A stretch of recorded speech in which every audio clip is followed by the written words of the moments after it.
Riavako malala ho amin'ny tompo ho aminareo mandrakariva ny fahasoavana sy ny fiadanany Jesoa Kristy tompo sy mpamonjy atsika. Amen. Miaria harena ho amin'ny ho avy. Miaria harena ho amin'ny ho avy. Zany no asongadiny mofinainantsika anio indray. Luka 2:12, ny 7:13 hatramin'ny 1:20. Miaria harena ho amin'ny ho avy. Mampametra-panontaniana ny fanoharana izay nataon'i Jesosy Kristy eto amin'ity mofinaina ity. Fanoharana izay mitarika antsika andiny tenany amin'ny antony fiainana sy ny tanjona ivelomantsika. Inona tokoa no antony fiainako?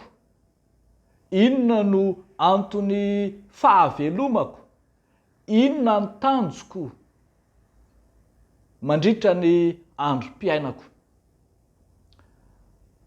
Olan'ny adolova no nentina teo amin'i Jesoa Kristy. Adolova izay mahasaroto ny tokantrano betsaka, katsahan'ny olona fatratra, ary hitantsika aza amin'ny fiainam-piarahamonina andavanandro fa mandrava, mampivaky fiainam-pianakaviana maro izany adolova izany. Mihazakazaka mikatsaka ny lovan'ny tany ny olona. I Jesoa kosa eto dia manomana ny olona, manomana antsika hiatrika ny lovan'ny lanitra, hiary harena ho amin'ny ho avy. Amin'izany dia ampahatsiarovon'i Jesoa fa tsy misy tompony aina isika. An'Andriamanitra ny tompony aina. Ary sika zanak'olombelona dia tsy tompony ampitso ka tsy misy afaka hiantoka ny ho avy sy ny ampitotsika tsiraray avy.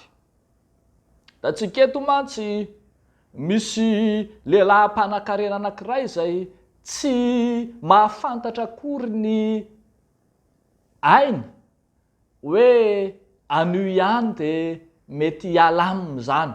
Dia nanangona harena betsaka izy, dia nanao fiainana, eny ny liba tamin'izay nananany, kanefa tsy nanana fahefana tamin'ny ainy, ka dia anio ihany dia esorina aminy ny fanahiny. Fa etsakilan'izay dia hitantsika fa mihazakazaka izao tontolo izao mandany herim-po, herin-tsaina, manao izay hanangonana harena be hahazona ilay lovan'ny tany. Dia hitantsika ny investissement an'ilay lehilahy mpanan-karena tamin'izay hahazahoany ny harena.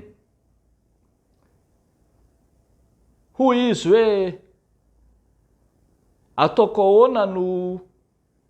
ahoana ny ataoko fa tsy manana fitoerana hamoriko ny vokatro aho?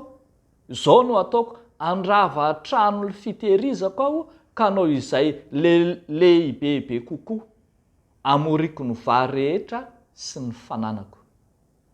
Tena mandany herim-po, herin-tsaina, anangonana harena be, ahazoana ny lovan'ny tany, kanefa diso hevitra ihany. Diso hevitra ireo izay miasa fatratra hahazahoana izany ka tsy mihevitra izay hahazoana ny lovan'ny lanitra. Hoy ny tompo taminy, manao hoe ry adala, anio alina no alaina aminao ny fanahinao ka no arianao ho aniza moa ireo. Tarihan'i Jesoa isika mba tsy hiary harena ho an'ny tenantsika, fa mba hanan-karena amin'Andriamanitra na hiary harena ny amin'ny ho avy. Andeha ary sika ry havako, hitodika kokoa, hifantoka kokoa any amin'ny izay maharitra kokoa sy azo antoka kokoa, ary efa fantatra fa ho amin'ny tsara lavitra kokoa izay raha hoarina amin'izao tontolo izao, dia ny harena ao amin'Andriamanitra, ny harena any an-danitra. Io no ambarany soratra masina fa tena harena. Raha afaka manararoatra isika, araroty ny hoavy fa aza variana ny amin'ny ankehitriny izay manapetra, izay tsy hanananao fahefana, mety hifarana, mety ho tapitra anio ihany aza, ary tsy azonao hivalam-parana. Fa araroty koa dia ny ankehitriny, ny fotoana hanomananao ny amin'ny hoavinao. Raha miinvestira ianao ny amin'ny ankehitriny, tsara ihany koa raha mba miinvestira hanomanana ny hoavy azo antoka. Rehefa azonao antoka fa voaomana ho anao, azonao antoka fa azonao efa tafiditra ao amin'ny fiainana mandrakizay ianao, dia aza manahy fa anaraka ho azy ny fiariana sy ny fandrarahana rehetra izay ataonao.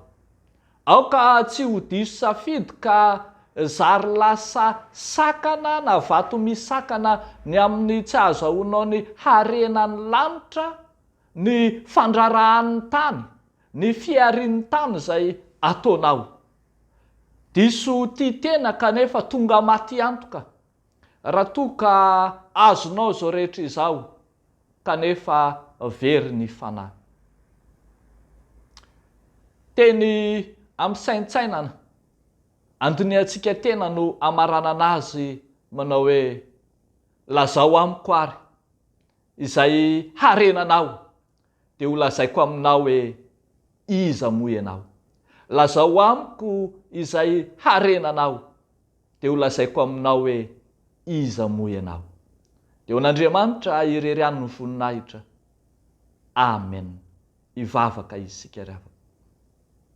Jesoa malalo, ny teninao no mampanankarena anay, ny teninao no mampifantoka anay, tsy ny ankehitriny ihany fa ny amin'ny hoavinay koa. Ny teninao no mamerina anay ao amin'ny tontolo ara-panahy, ny hihevitra ny mandrakizay sy ny any an-danitra ao aminao.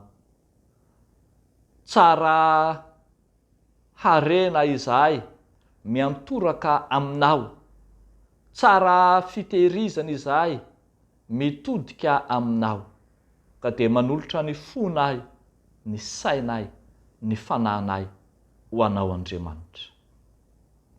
Vavaka manokana izahay amin'ity andro anio ity, ho an'ny fiangonanao, mivavaka izay ho an'ny foibe FJKM, mivavaka izay ho an'ny synodam-paritany rehetra, entinay ambavaka ny mpitandrina sy ny fiangonana rehetra, ny fitandremana rehetra manerana izao tontolo izao. Mivavaka izay ho an'ny manandrara rehetra ao anatin'ny fiangonana, mivavaka izay ho an'ny mpandray ny fanasan'ny tompony vita batisa ny fiangonana manontolo, mba samy azo antoka ny amin'ny mandrakizay ny harena ao aminao Andriamanitra. Dia ataonay sy angatahanay amin'ny anaran'i Jesosy Kristy tomponay izany mivavaka izany. Misaotra Tompo. Amen.